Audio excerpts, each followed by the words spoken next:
Quand j'étais enfant, j'étais un mauvais élève. J'étais un mauvais élève parce que j'avais peur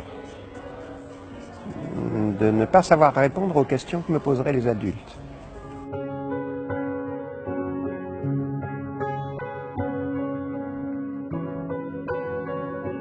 Et toute cette peur de l'enfance est devenue une connaissance.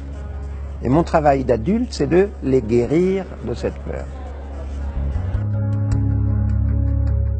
La réaction des adultes est toujours la même. Eux aussi ont peur. Ils ont peur que le fils ne réussisse jamais. Et les professeurs aussi ont peur. Ils ont peur d'être de mauvais professeurs. Tout ça, c'est une affaire de solitude. Solitude de l'enfant, solitude du professeur, solitude des parents. Très bien. Il faut casser cette solitude. Pédagogiquement, comment tu casses la solitude? En créant des projets communs, où tout le monde est impliqué. Par exemple, pour l'école, un des projets communs, c'est le théâtre.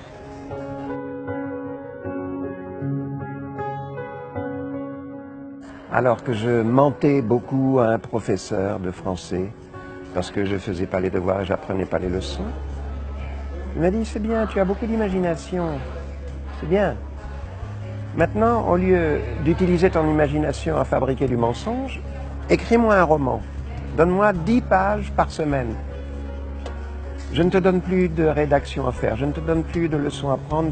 Tu fais juste ce roman pour moi, 10 pages par semaine. Et ça m'a sauvé, ça. C'est-à-dire que ce professeur a transformé un élève passif, il l'a transformé en un élève actif. L'élève qui écrit un roman. Les jeunes aujourd'hui, les enfants, tout petits, déjà dans le berceau, sont considérés par la société de consommation comme des clients, qui sont des publicités pour les pousser à consommer des tablettes, à consommer des portables, à consommer des vêtements, à consommer. Et ça, c'est leur culture. C'est la culture quotidienne. Et ces enfants arrivent à l'école. Et ils vont se conduire vis-à-vis du professeur comme des petits consommateurs.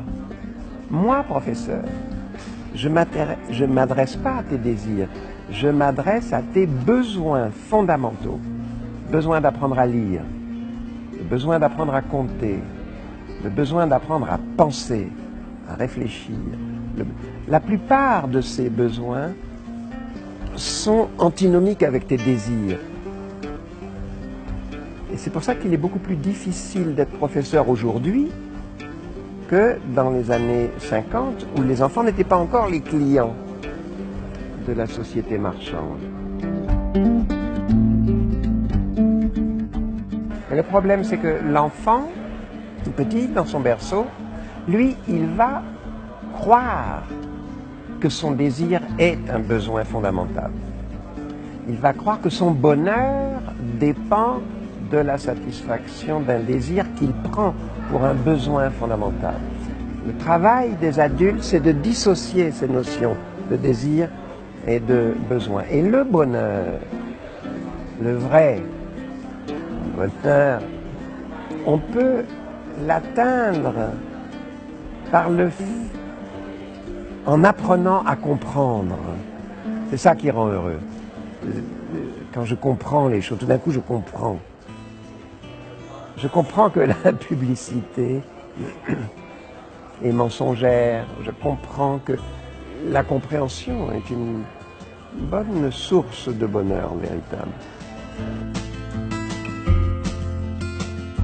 Je pense qu'on ne peut pas se défausser de ses propres responsabilités sur une institution.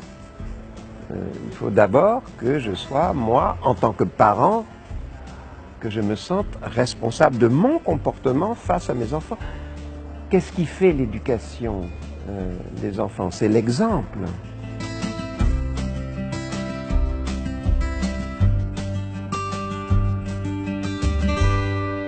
Il faut dire aux jeunes que contrairement à ce qu'on leur dit, l'amour rend intelligent. Au fond, tu as 3 types de personnes. Tu as les passeurs, tu as les gardiens du temple, ceux qui considèrent que ce qu'ils savent, c'est leur propriété privée, que les autres sont indignes de le savoir. Et puis la troisième catégorie, c'est ceux qui s'en foutent.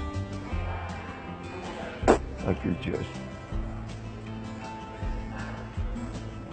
Donc le passeur, c'est celui qui prend en considération sa propre culture et qui sait que ça ne lui appartient pas, que ça peut faire le bonheur des autres. Si je t'emmène voir ce soir un film que j'ai adoré, tu vas être heureuse si toi aussi tu l'adores. C'est ça, déjà, être passeur. Mes enfants, c'est très simple. Ce que vous savez, ce que tu sais, ne t'appartient pas. Ce n'est pas ta propriété privée. Elle ne fait que passer à travers vous. Et une de votre raison d'être sur Terre, c'est de partager ça. Arrête d'avoir peur, sois curieux. Sois curieux. La curiosité est un bon remède contre la peur. Sois curieux, ouvre-toi, sois curieux, sois curieux. Oh oui, mais moi, la réalité me fait peur. La réalité te fait peur. Fais comme Juan, photographie-la. Je suis nul en anglais. Je suis nul en anglais. Prends un petit ami anglais. Tu vas voir, tu vas faire des progrès. Ça va t'ouvrir. Ouvre, ouvre, ouvre. Sois curieux. Ne te referme pas.